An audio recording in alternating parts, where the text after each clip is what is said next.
9 месяцев надо артисту от первого сингла до первого 7-тысячного концерта в Москве. Так Константин Сидорков рассказывает, как быстро информация покоряет миллионную аудиторию. Он директор по коммуникациям известной сети ВКонтакте, знает, как создавать интересный контент и зацепить аудиторию. Сегодня в тренде прямые трансляции, уверен эксперт. Пользователь получает информацию здесь, сейчас. И помимо всего прочего, может ее еще и обсудить.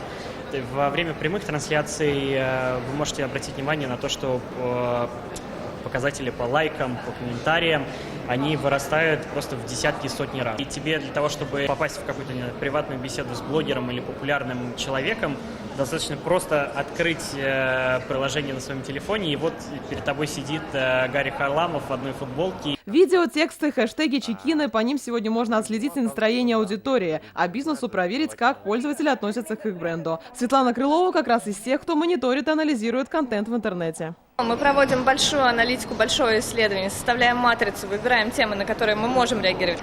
Как мы можем подшучивать над конкурентами, подтрунивать друг над другом. Продвигать товары бизнесу теперь значительно легче. Уточнить информацию о продукте, поговорить с оператором по видеосвязи, обменяться мнениями с партнерами. Теперь можно через колл-центры в соцсетях. Это не просто звонки, это видеозвонки. То есть, когда вы не просто обращаетесь в колл-центр и хотите что-то уточнить, а вы можете действительно прям показать оператору, что происходит. Для сохранения позитивного имиджа, по мнению экспертов, бизнес все больше стремится общаться с клиентом без посредников, через прямые платформы. Все компании и их клиенты хотят быть ближе для того, чтобы убрать посредников в виде тех же СМИ, которые интерпретируют каким-то образом слова и делают их такими, какими им нужно.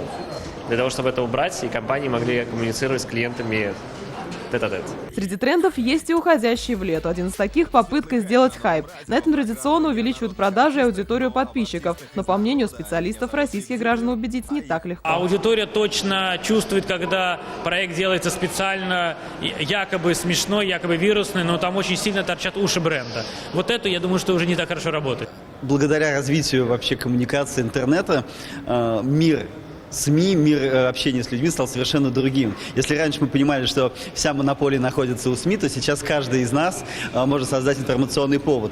И с этим все сложнее бороться. И мы хотим, чтобы и госструктуры Татарстана, и предприятия были открытые, конкурентоспособные. Цифровые тренды в бизнесе и госструктурах здесь обсуждают ежегодно. Сегодня в IT-парке 300 человек. И одного дня, по их словам, уже мало. Юлия Муратова, Ильшат Мухаметов, ТНВ, Казань.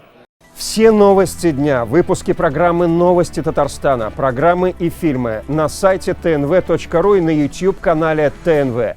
Подписывайтесь.